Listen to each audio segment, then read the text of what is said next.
Ma Nairobi Johnson Sakaja oramoni okang' ma jatend piny keto koke paro mar chik mar omenda 2024 ok dhi duoko piny pok mar omenda ne kaontis. Kaluwore gi Sakaja, kaontis pod dhi yudo bilion 400 kaka ne oriko ketie paro mar chik mar omenda ma 2024 nikech omenda ma kamano ni e chik mayango pok mar omenda e kind sirkal mamalo kod sirkal ma kaontis ma 2024.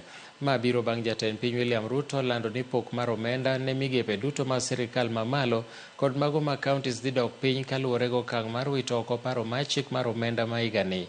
Bang' jopiny timo ng'anyo mar kwedo chik ma kamano. Ng'anyo manoweyo ka ji 40 owito ngimagi e pacho ka mangima kaachiel gi monjo od bura mamalo tarik 25 dwe mar auchiel.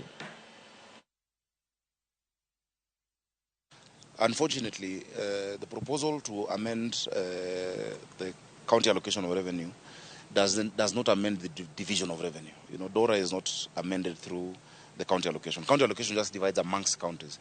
But the split between what the national government gets and what the county governments get is done in the division of revenue bill. That cannot be amended, actually. If you look at Article 219 of our Constitution, it says that where there's a shortfall, and even the PFM says that where there's a shortfall in the resources that have been passed by Parliament to the counties, the national government is supposed to bear that shortfall. Our record revenue, Nairobi City County hitting 12.8 billion, and Nairobi Water actually breaking the 10 billion barrier. We have closed at 10.7 billion shillings, has been because of digitization and reducing the channels of corruption.